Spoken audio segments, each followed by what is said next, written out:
Good afternoon and welcome to our CisionMeets, the Travel Magazine webinar. I'm Alistair Houghton and I'll be your moderator today as we delve into all things the Travel Magazine.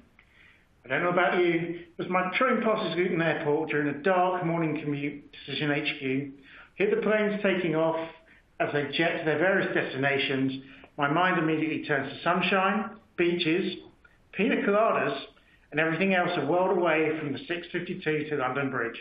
And I'm sure I'm not the only one to have these thoughts in the dark winter months.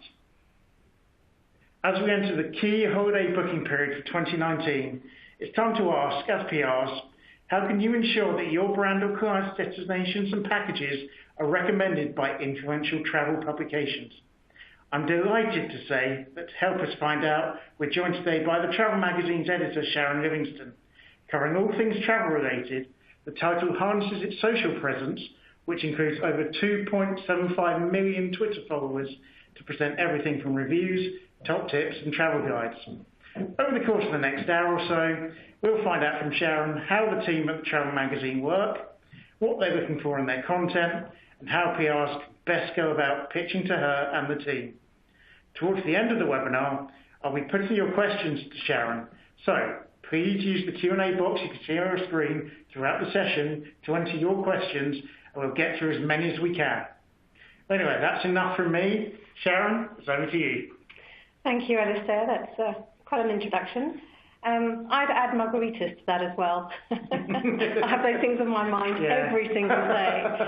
But it's a wonderful world, and I have heard on the news today that travel agencies and people selling travel are enjoying a 5% increase despite all the worries in the world. So I'm delighted to say I still have a job.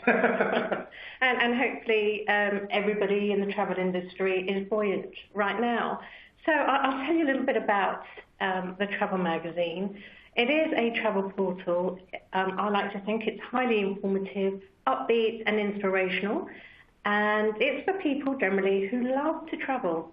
Now, we say that we are storytellers, and telling a story can be done in many ways. It could be short bursts, it could be a whole long story, it could be a podcast. We're getting into podcasts now, so interesting people, we can actually go and record a podcast and that we put online as well as their story. And we are aware that people in the industry are the experts. They're the ones that fuel and influence what we write about and where people go. So we really want to work with everybody in the travel industry. So moving on, a little potted history. The Travel Magazine was born around 13 years ago. I started developing it from my kitchen table in my home in Edgware at the time. And at the time, I just wanted it because I wanted somewhere to put my stories, things that I was thinking about and things that I loved. So from my point of view, I may well be the world's first blogger because I didn't even know the word at that time. Yet the Travel Magazine is not a blog. I really want to emphasize that it's not a blog. It's a fully fledged magazine full of articles, news and travel guides written by a variety of professional journalists. Everybody that writes for us writes well, they know what they're doing, so it's not a blog of opinions only. It is actually very informative. So soon after I started, I did have it in print for a little while, and then that was just too expensive for me at the time. So I thought I'll go online, and that's when I met Martino Matijevic, who was a bit of a digital entrepreneur. And he's now got jurisdiction over our marketing and digital offering. And then 2 years ago, Lucy Woods joined as an assistant editor. So that is the team. It's a team of 3. And we work very well and actually produce quite a lot considering we're only 3. But there's plenty to read, and it's always colourful, informative and regularly updated. Now, we don't just do this ourselves, obviously. We've got a whole team of freelancers. And I think lots of travel journalists are freelancing now. It makes sense for them to do that. And so they come to us and they want to work with us as well, which is fantastic. And I'd love to find new talent to join our forces.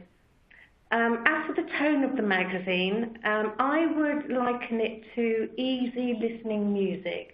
So it's an easy read, and I think for online it absolutely has to be that way, because who can be bothered with the glare of the screen and just using your hands while you're reading? It's different, I think, to reading in print.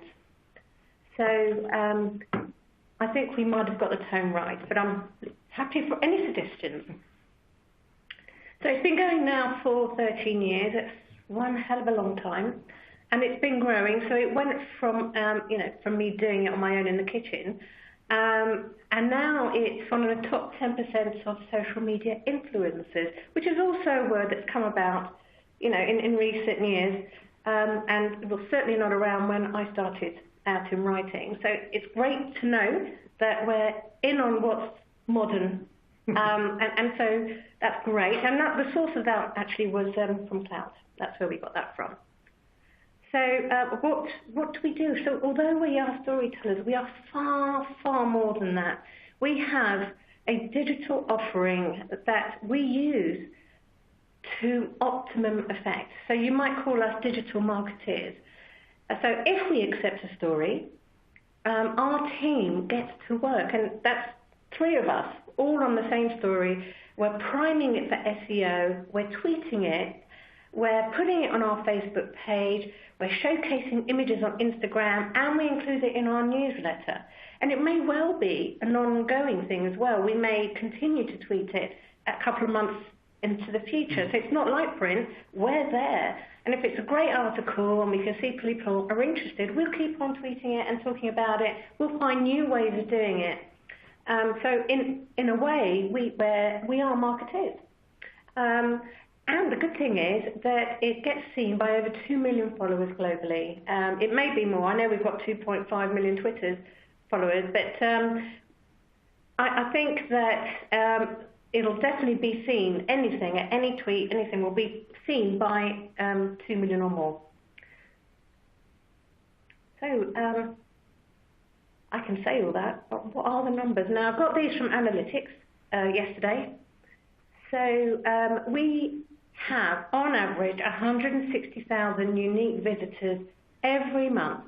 Now, that could be 150, or it could be at peak time, and we never know why it gets peaked like that.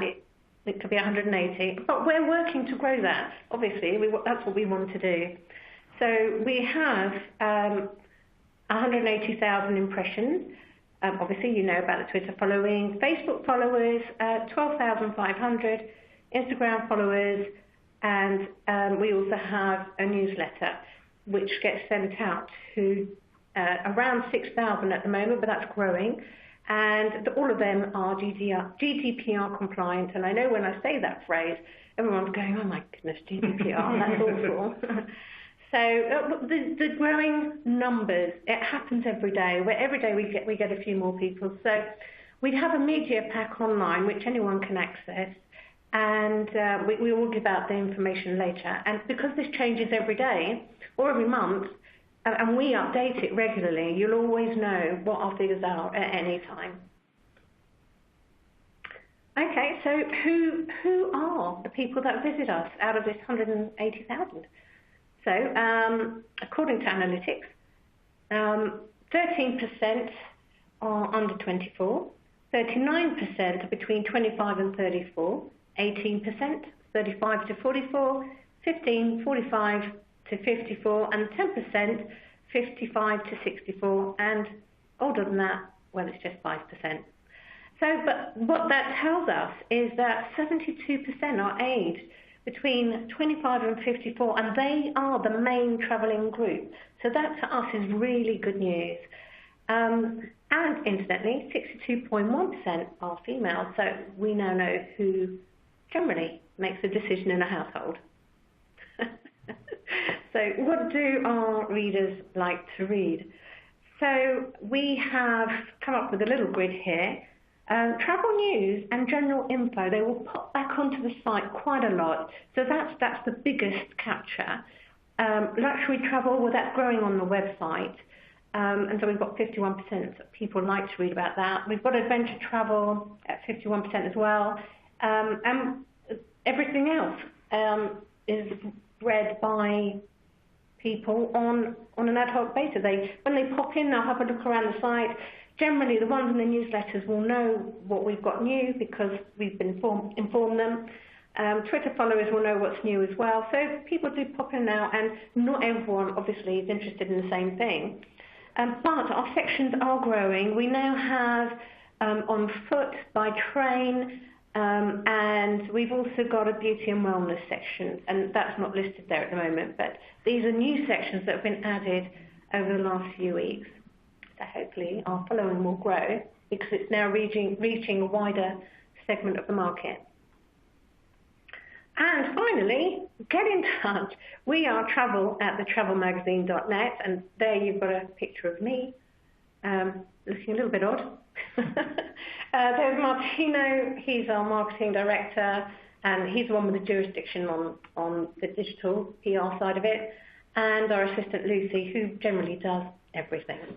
So, in a nutshell, that's us. You can join us on Twitter @Travel Magazine, Facebook, The Travel Magazine, Instagram, Travel Magazine, and of course the website, thetravelmagazine.net. Thank you very much, Sharon. Now, first of all, so you set this up in your kitchen. Yes. At what point did it stop being a hobby and just somewhere to note down your thoughts and become something like full-time? Actually, it didn't become full-time for me till 3 years ago, because up to that point I had been in full-time employment doing other things. And about 3 years ago, I stopped in that job. I'd been doing it for 10 years. And when I left, I thought, what do I do now? Where do I apply my focus? And I've always loved this topic. And then I took a closer look at the Travel Magazine, and I saw that it has got a following. So I thought, okay, this is working. Let's see what we can do in terms of getting more stuff on there. It doesn't, obviously it's not me. Most of the articles are now written by other people, which is fine. And I love that because we have people from all over the world writing now. And hopefully we'll get more and more writers and filling up the pages of the Travel Magazine. So there's more to see every month. So that's what we're hoping to do. You said there about the expanding role of writers. What sort of freelancers do you take on? Approximately how many do you have as a sort of cohort you're able to draw on every so often? I imagine there's about 20 at the moment, but I'd always love more because I can't write everything myself, and we are a very small team. There's only 3 full-time, people who are there on it, that's their heart is in it, but obviously I need stories all the time. So anyone that can provide a story, if I think it's interesting to our readers and it will get us more clicks because it is of interest, I'll take a good look at that. That's interesting. And you've got new sections. Again, will you be looking for new writers? Yes, absolutely. Yes. I think adventure travel is growing. I think that, funnily enough, I've been thinking about a solo travel section as well because I think that's a growing thing. And as it happens, I've been receiving press releases about that as well. So I thought, the experts are out there. I'm obviously being advised by what I'm receiving in information. And I am influenceable. So I will always look at things. I just want the Travel Magazine to be the best it can be, but I can't do all of that myself. So any suggestions that I get in, I would really look at. Yeah, the influenceable influencer. Yes, the influenceable influencer. That's very good, yeah. So you say it's a team of 3. Are you the one mainly responsible for commissioning? Yes, I'm the commission. Yeah. Because it's my tone. Yeah. I have to make sure that what I'm getting is consistent with the rest of the magazine. It will always be easy reading, but highly informative. So whoever I take on needs to be able to understand that. It's an easy thing to understand. Yeah. I mean, online, so I imagine you don't have conferences or select times where you discuss things, but do you have any key editorial deadlines? And do you plan ahead at all with your content? I do a little bit, but I will do it, in sections. So from now, I'm thinking solo travel. I mentioned that earlier on. That's something I really need to look at. and staycations for Brits. I mean, although this is a British company, as you've seen, we've got a huge people looking at us from America. So, I have been playing with that. Should we then say only staycations in Britain, or should we expand that idea somehow? But that's something I'm working on at the moment in terms of the section. Obviously, we will do staycations, but sporadically. So you just mentioned that you've got a big American following as well as Britain, is it? And you say you've got global readership. How far does that stretch? All the way to Australia, maybe? Or we ran a competition recently, and it was a wingback wallet. It was, and it basically was magical in that it could hold lots of stuff but still be small. And loads of people entered, a few thousand. And the person that won was in the Faroe Islands. Wow. So I had no idea people were reading it in the Faroe Islands. So that's interesting. So north and south, across the globe. Yes, across the globe. The travel magazine. Yes. So your audience, do they look for a range of different destinations and types of travel? Or is it broadly one thing? I mean, you've already partly answered that because they're looking at new things and there's new interest. But before, are they general types of features that are always popular? I think mostly it'll be anything goes. And the reason I say that is because everybody wants an experience. It's no longer 2 weeks on the beach in Lanzarote or Mallorca. Not that there's anything wrong with Mallorca and Lanzarote. I love those areas. I've spent lots of time in both. But we don't just spend time on the beach anymore. It's not a matter of, give me a few cocktails, I'm going to be on the beach for 2 weeks and come home. People want to actually have an experience. Yeah. They want to do something active, or they may want to do a yoga course, or they may want to go and see the culture, to see the architecture, to see who's doing what. Because people around the world are really clever and creative, and we all want to see what's going on. So I think really the buzzword for the last few years has been experience on holiday. And you say you've been getting press releases and responding to content and thinking of ideas based on that. Would that be the same with audience feedback as well?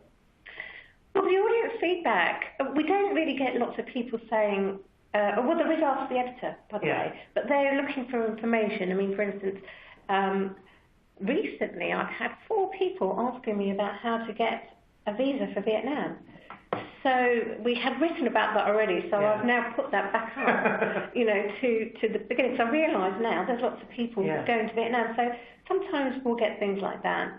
And I often get asked, where do I go with my family? And so that's also an area I don't think we cover enough in the travel magazine. So if there are journalists out there who travel with their family or do family writing, I'd be happy to hear from you. Or even if it's a PR who can write well, and they've got a selection of clients, that they can talk about. I'd be interested in that. You mentioned Ask the Editor there. What does that cover? Anything. You can ask me anything. If I don't know it immediately, at least I've got some time to go and look it up and pretend I knew it. Yeah. But, I get asked all sorts. I mean, we had a question, and we put it on the travel magazine. Can I take my Christmas dinner through security? We had that on there for a while. I thought it was hilariously funny. Yeah, I'm guessing not. No, you can. Oh, you can? Yeah, you just can't take the trimmings, like the sauces. Oh, yeah, liquids. Yeah, the liquids. Yeah. Makes sense, actually, when you think about it. Yeah. I've never thought about that. A mother just wanted to treat her daughter, who was, abroad, and wanted to make the party for her. So it was a really big deal for her. Yeah. You said Ask the Editor is one type of article. Do you have what other types of permanent features do you have? I know there's 24 hours in. Our most popular is the top 10s. Yeah. So that's an area I really want to expand, but they have to be highly detailed. I generally use 900 words. Okay, I very rarely go over that, only if it's a fact box thing. Yeah. Because we just don't have the attention span. Yeah. To stay online for longer than 900 words, and even then, I have no clue if someone's going to actually read it to the end unless I cut it up in with titles about what's coming next, and then they'll just read what they want. So we have our style to make easier reading of the articles. So what would your top 10s, what would that cover? Top 10s in destinations? No, not destinations. So let's just say top 10 to Edinburgh, what to do in Edinburgh, the top 10 things you must do. And they're generally for people who haven't been there that often. Yeah.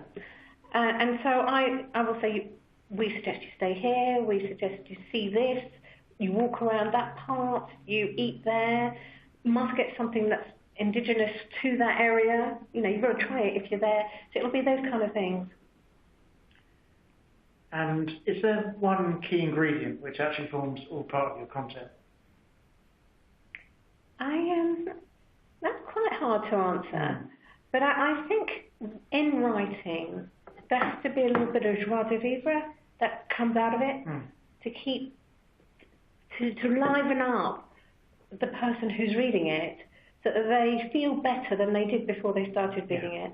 And if we can achieve that, even if they don't go to that place, they've still had, a few minutes of, nice time. Yeah. And again, to that linked into the fact that you've used those as storytellers. Yeah.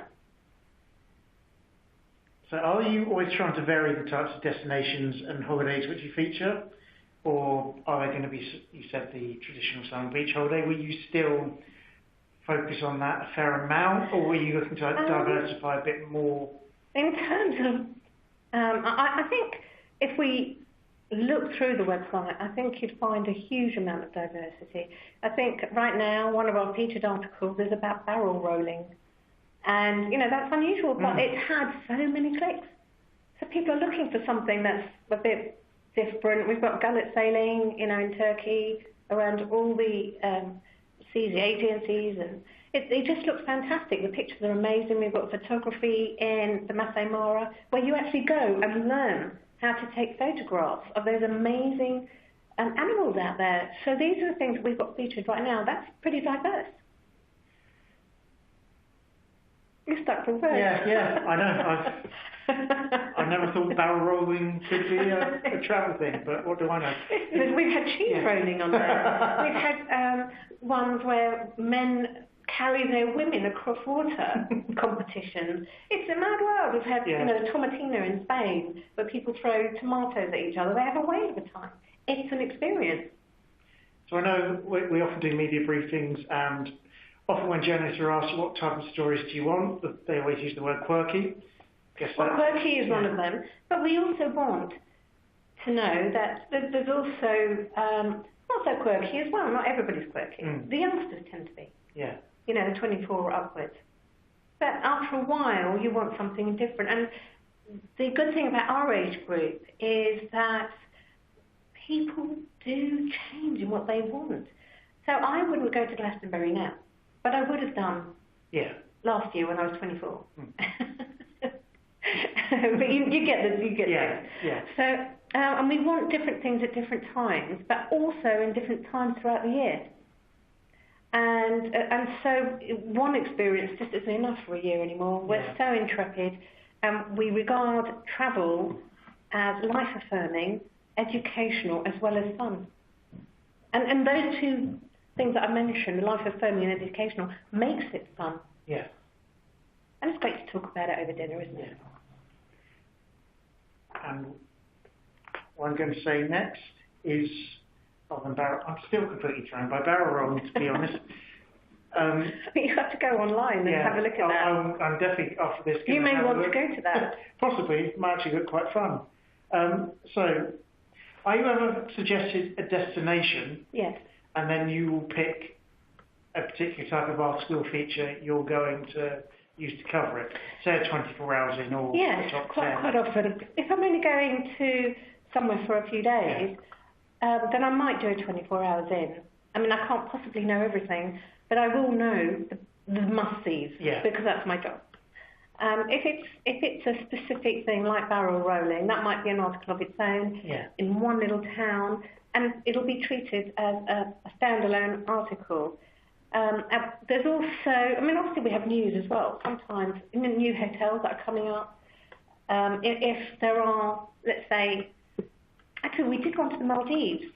I think that was one from one PR company, actually. It was really well written. They supplied high-resolution images, so I didn't have to do that much to it. Yeah.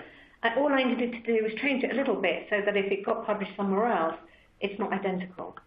So that is a worry for everybody that's online, having identical content. But because it was so interesting, it was worth me editing it slightly so we could use it as well. So that was interesting. It was a good destination, and the 10 hotels were opening up over the next few months, and it was interesting. And as we move on to the content, so what other countries do you think people will be booking holidays for in 2019? Where have you seen that demand? There's a lot going on in the Baltics, actually. People are really enjoying that. There's America's always going to be, especially these days, music. People are following their musical hearts to America.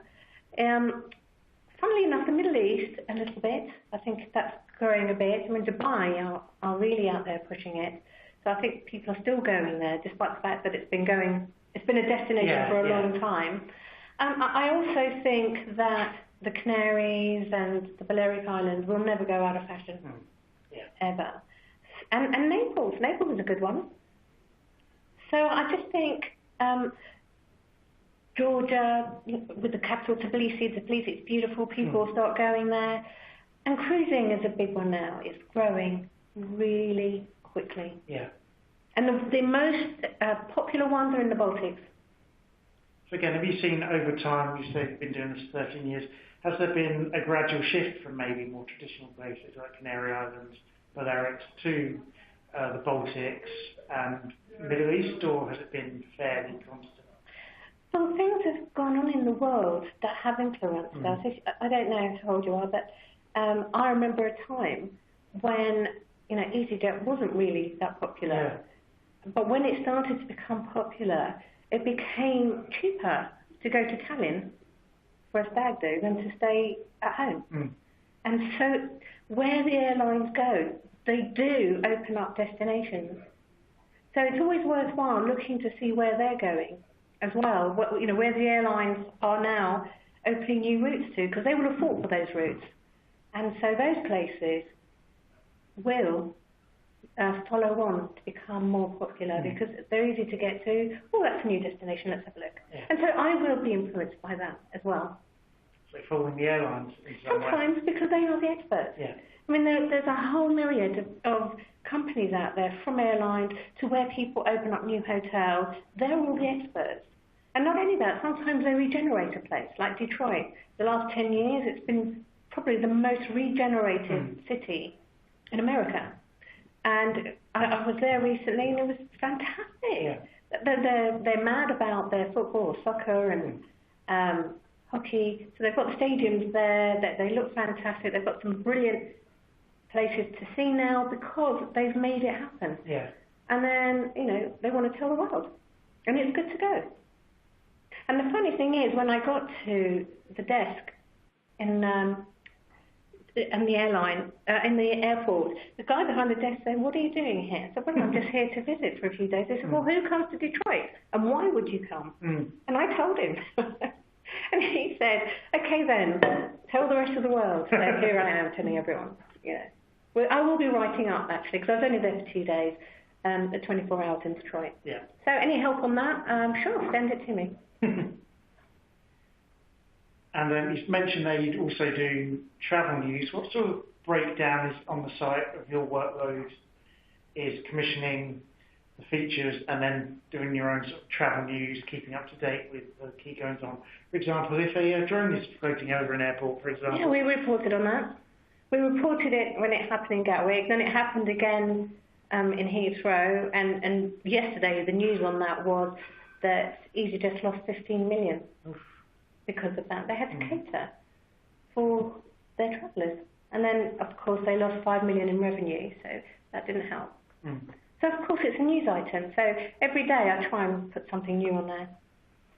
The commissioning, I will commission new writers, but their English has to be really good. And I'm laughing when I say that because I have had some really weird articles sent to me, and I'm thinking, I don't even understand this. but I think that everybody knows that's a requisite, prerequisite rather. Yeah. Now, my English isn't good, but yes. I mean, you'd hope travel writing, the writing is quite important. It's Yeah. part of that. Thinking of that, travel writing can occasionally be known to include a few cliches. Yes. So how do you at the Travel Magazine avoid those cliches? Well, what I find is, in fact, I'm going to look on my little list here, because we've got a section called the Travel Magazine /authors, so people can see how we come about with the style that we have, so they can follow that to a certain extent.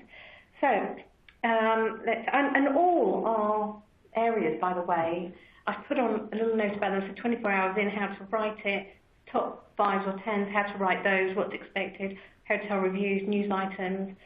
And there's a whole load of things on travel articles there. But going right down to the end, I'm going to actually read what it says here. Okay, it says, our pet hates. Stories that read like what I did on my holiday. That's hard to read. And what I mean by that is, on the first day we did this, and the next day we got up bright and early and we did that. Why use a very long sentence when you can condense it?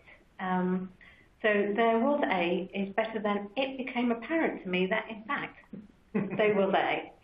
So there's also avoid writing about, unless you're an extremely talented and very, very experienced writer, it's unlikely that if you write about personal mishaps like illness and complaining about the weather, a lot in the article, people will just turn off. So I would recommend staying away from that. And words and phrases that can be applied to any place and make you none the wiser. Those phrases, I think, really should be avoided unless you can't avoid it. Something like a city of contrasts. Do you know of a single city that isn't a single contrast? Yes, I've seen that in many articles. Bustling markets, azure seas, because that becomes like a brochure then, doesn't it? Melting pot and home from home. So I think that's more or less it. I mean, for more stuff like that, just look at the Travel Magazine /authors, and you'll see my ramblings on there. Again, thinking very closely about language, how you spoke earlier about the importance of SEO and being able to project the articles you write and commission across social channels. Yes. How do you go about doing that, and how important is it for you? For online, it is essential.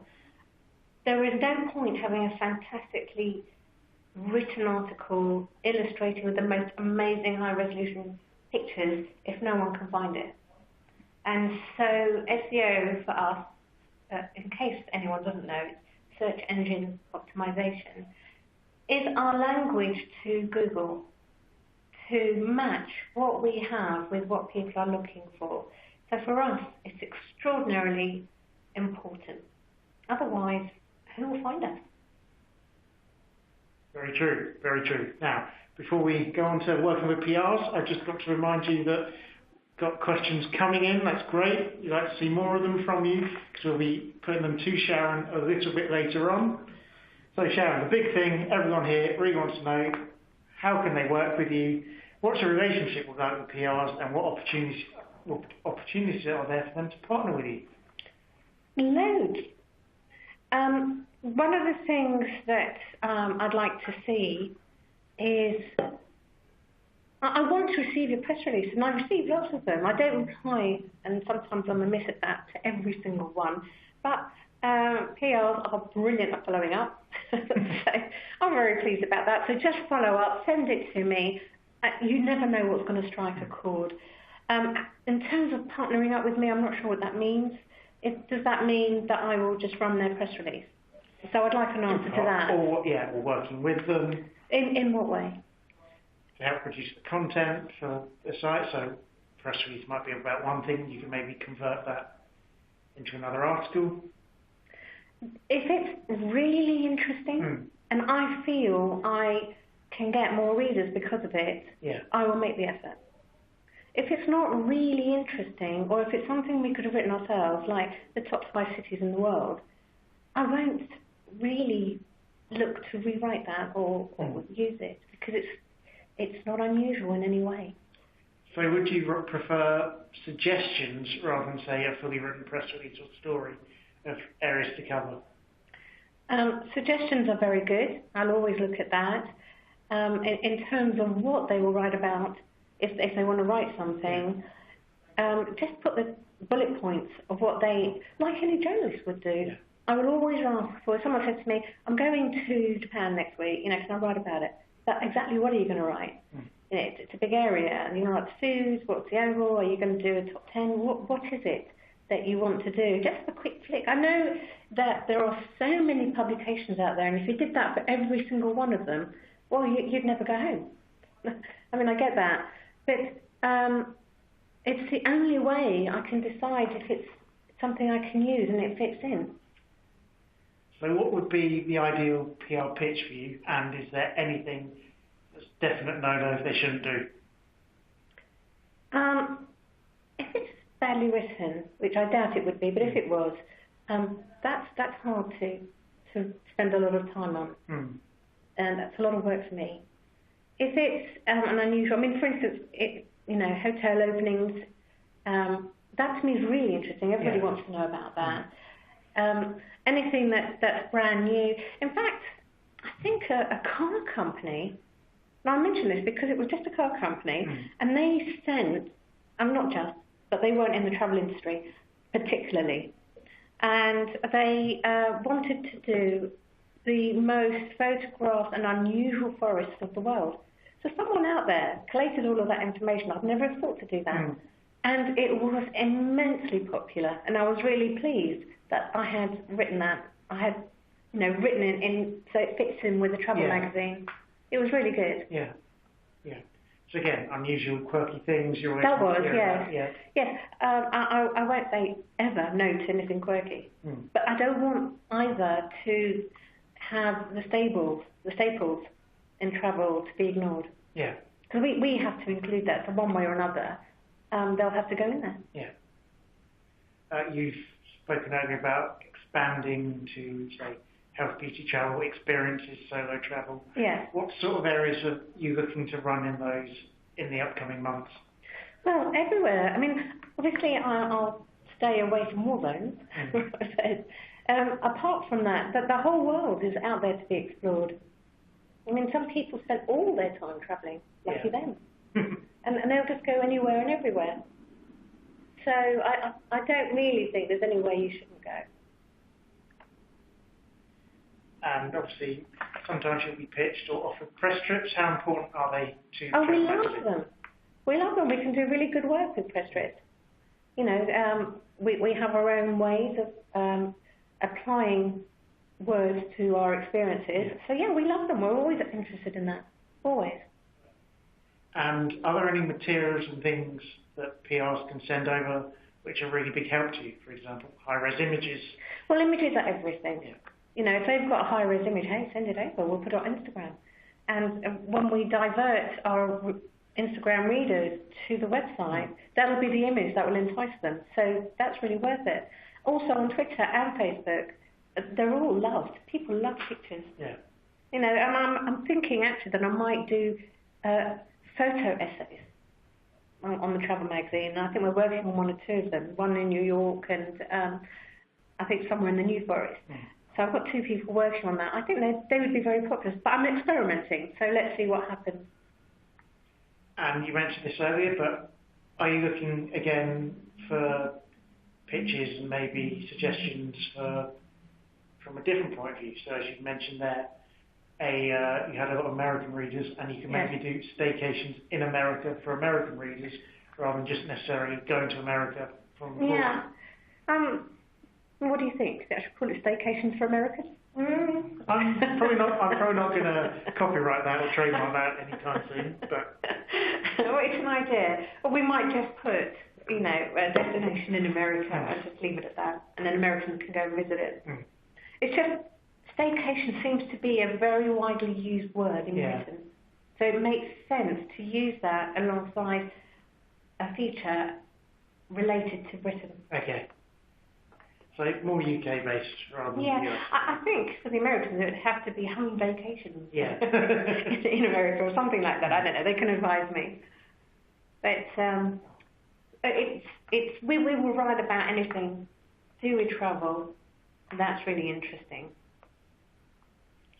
Right. Now, thank you all for sending your questions in. We've got a lot to get through, so I'm going to start now. This one is from Alexandra. She says, who does your newsletter go to?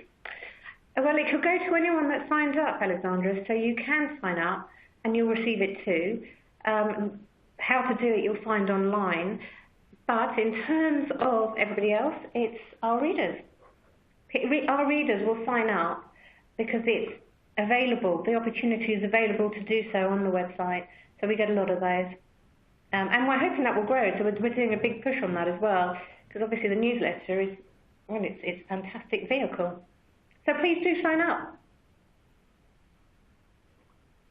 And again, you mentioned that you're adding new sections. Will you be able to just repeat the areas that you're going to add and looking to produce more on? Yeah, the most recent one is wellness. So it's quite small in comparison to the others, but it's there, it's growing. We've got on foot and on the road, so they're quite good sections.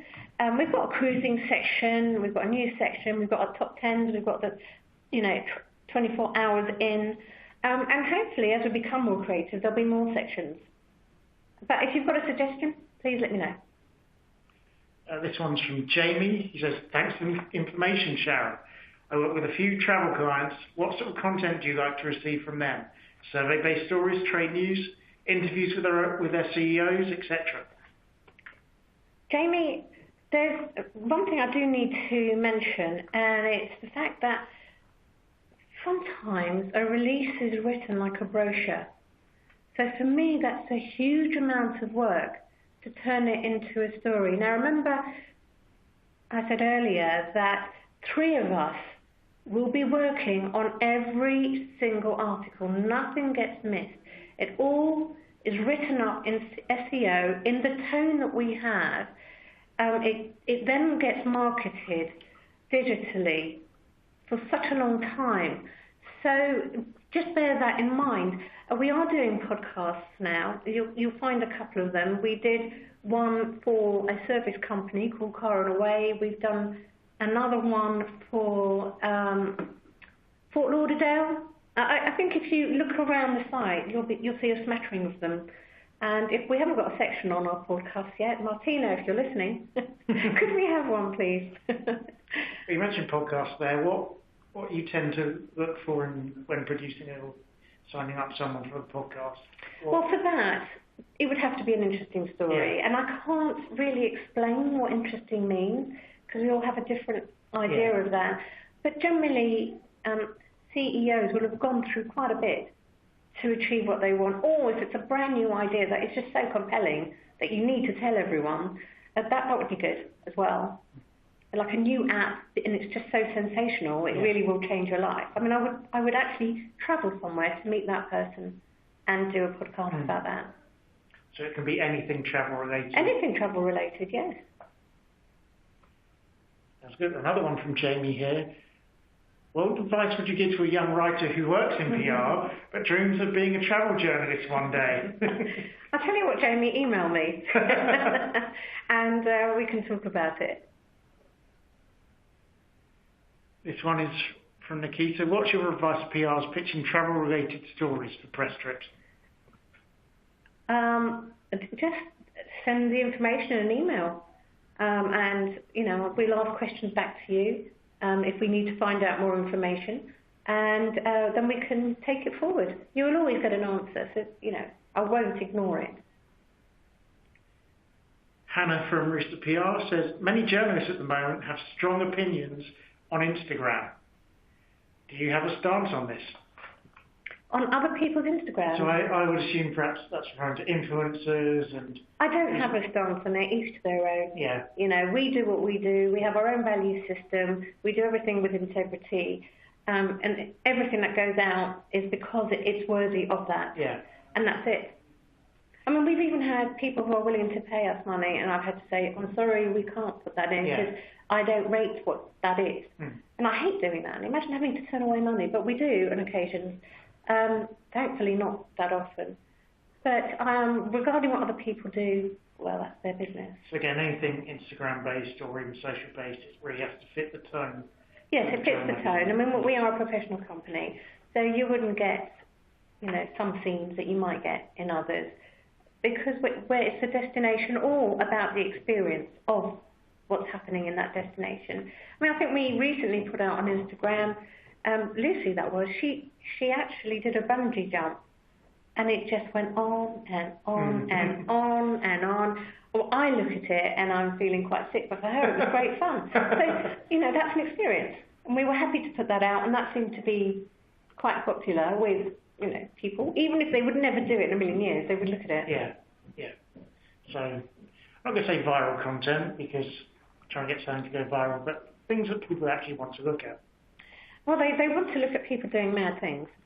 But they also want to look at beauty. If you've got a beautiful picture, I think the photography article I mentioned, it's the first featured article we have that we put on yesterday. And the photography in that, I mean, the first one is the zebras running together, and they just captured a moment. It was, who wouldn't be captured by that? So photography, I mean, we do have a section on the right-hand side of videos and photographs that people have sent us that we share. It's not a particularly well-highlighted space because we're not quite sure where to put it. But it's there, and hopefully we can share more of that. If you've got a good picture, please send it, because we're happy to share it and credit you. Again, being online, very visual mediums. Yes, it's very visual, yes. Do you have any plans to attract a younger audience, 18 to 24? If so, how? No. Sorry, I don't. We've got an audience, and the figure is, I think it was under 10%. I'd have to look at my slide to remind me exactly how many. And the thing is, we're not into student travel.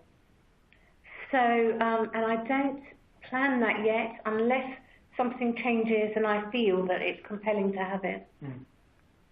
But out of interest, I'd love to know what people at the age of 18 to 24 are looking for. Because maybe we can easily do it. If we can, we will. There you go. If you're out there PRing for 18 to 24 destinations, Sharon's interested to know what they're looking for. This one's from Penny. Hi Sharon, I'm a niche travel operator operating adventure trips to the Pyrenees, where I've lived for 12 years. I searched the website, but no mention of the Pyrenees. I'd like to rectify this. Would you be interested in an article about Pyrenean brown bears? Yes, that sounds lovely. Please do. travel@thetravelmagazine.net. Please send it over. I'd love to see, how you approach that. So I'm from Mark. The PR is working with a holiday specialist. Our client has a range of parks for customers staying around Europe. Would you be interested in running a feature on specific parks, as long as it isn't too branded? And do you ever run any special deals? Okay, I'm assuming they mean, can they give me a roundup of their clients' adventure parks? Yes, but that will be an advertorial. I'm sorry about that, but it has to be. If you want us to visit, if I can find someone who wants to come on it, absolutely, why not? We will do an article about it. And do we ever run any special deals? If they're really special, I might be tempted. Because the thing about special deals, I often get that, but then I find them everywhere. And I think, well, that's not really special, not for us. So I don't bother. So if it's really special, then yes, please. Do you prefer your articles are sent embargoed, and what do you think about exclusive? Do you need exclusives? If it's not exclusive, I will have to rewrite it. And we can easily tell, because when an article, sometimes does happen, and I see, this person, they're running a good thing, good for them, they've managed to get it out there, but we cannot run the same thing. It has to be different. And let me explain why. It's not that I'm being obstinate. is because Google penalise us. They check everything we do, and we cannot risk that, so we don't risk it. We just, even if it's borderline, I think, you know what, if I've got time, can I rewrite it? If not, I'll just leave it. Okay. So again, things that aren't exclusive could undermine your SEO. It will definitely undermine it, and it would be no good for anybody. And we will find it. It's not that we don't, because I know Martino has got a way of checking every single article we have on there to see where else it appears. And if it's not written differently, we will take it off. Or we will ask them to take it off. Yeah. if it was written for us. Yeah. Or I wrote it. Yeah. And I have seen my articles written anywhere else, and I very politely say that I'm so flattered you love my article, but you know, you'll have to rewrite it. Or just take it down. I don't mind. But we cannot do that. I mean, I know other websites do, but I don't think that it's a good habit to get into, because it cramps the style of the whole of the internet. Sharon, do you like meeting PRs for coffee? Hopefully not if they're offering your article everywhere else. I love meeting PRs for coffee. I think it's a great pastime. Where would you like to meet? I'm London-based, by the way. So there we go. If you're around London, Sharon would like to meet you. Yeah. Or if you're a niece, you could always. This one is from Sarah. Why do you think your Twitter following is so much higher than your Instagram? Is it simply that you joined Twitter much earlier, or is there a content frequency reason? It's not a content frequency reason. It is, you are absolutely right, very intuitive of you. It is because we only started on Instagram, I think not long ago, I think 2 years or something like that. Twitter, well, I've been doing it, or Martino and I have been doing it for, 12 years. So it's nice to know that we've achieved something in that time. Does the travel this is from Lance, does the travel magazine cover special hotel rates or limited packages? If so, what features would this be covered in? Special hotel rates. Are you offering, or is the intention of that in case you want to offer a special rate for our readers? Is that what you mean? Limited packages, we may well do. Just let us know what it is. At the moment, we have what's called a classified section, although I think we should rename it to holidays or something. It's classified is quite an old word, isn't it? Yeah. Shows my age. But anyway, we do put limited packages and special hotel rates for that hotel in there. And you'll see them on the right-hand side of the site where it's got classified. So I hope that answers that. Are you interested in receiving information on London attractions? Hell yes, I'm a Londoner. And the other day, I was actually walking around and thinking, I'm a Londoner and I don't write that much about it. That's ridiculous. So yes, please. You've read my mind. Camilla from Lotus says, I open receiving to picture stories. Also, you're interested in interviews. Well, I mean, you just said that. Yeah, absolutely both. Please send me an email, tempt me. I would like to see that. The picture stories, we are thinking of doing that. We're working on 2 at the moment, so send us your ideas. And we are interested in interviews, but talk to me about that. This is Amelia from Ipsos Mori. As a market research company, we collect lots of data on travel, for example, the travel habits of the affluent. Would you be interested in publishing these findings, or do you prefer to stick to writing about the travel itself? I mean, at the very least, you'd probably be interested to know the trends. Yeah, trends are really good. I mean, I get lots of trends from different people, and they tend to be a little different to each other. However, if it's newsworthy, we'll stick it in the travel news section. Well, not stick it. We will beautifully upload it into our travel news section, and I think that's very interesting. We like to know what we should be doing in the future. This is from Claire. Hi Sharon, I work with a premium experienced motorcycle tour operator. Is this a segment of the travel industry that your team would be interested in featuring? Well yes, it would be called, it would go into the on the road segment. So on the road could be anything. It could be by bicycle, it could be by car, and it could be by motorcycle. No reason why not. It's on the road. So that fits perfectly with that. And one more from Camilla from Reuters. Do you ever do late deal roundups? We keep getting asked that. We haven't done it because we don't have a way of showing it yet. But we have been talking about it because I've been asked about it so much. And I know that it's something that I guess would bring us closer to the PRs if we actually did that. So it's really worth us looking at that. But these late deals, if they're printed everywhere, it kind of loses it for us a little bit. So, just talk to me about it anyway. So again, that exclusivity is very important to you. Well, we like to feel that we're special. Or rather, we like other people to feel that we're special. Right. And that's one from Hannah. What's been the highlight of your career since setting up the travel magazine?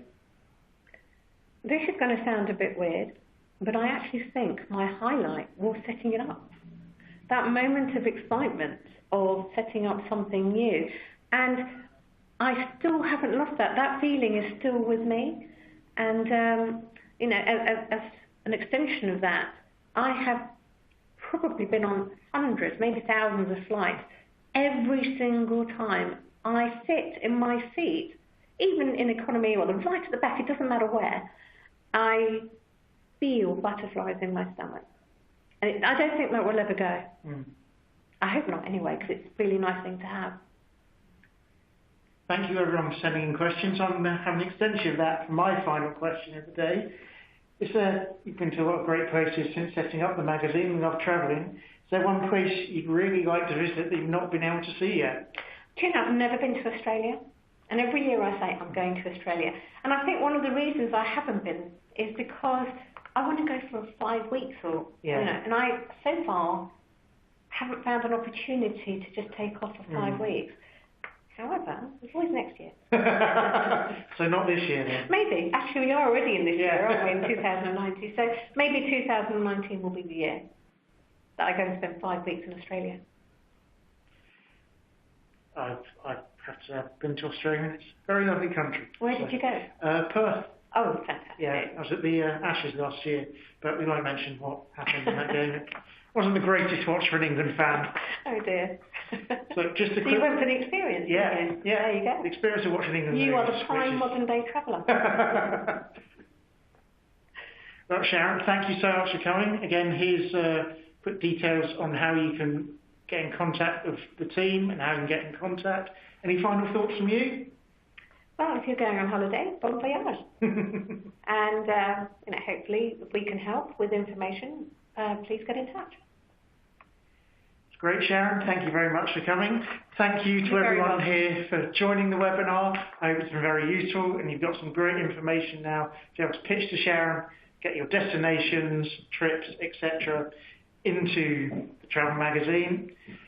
Please keep your eye out on cision.co.uk for our next media briefings and webinars. We do have a few coming up, I'm excited to say.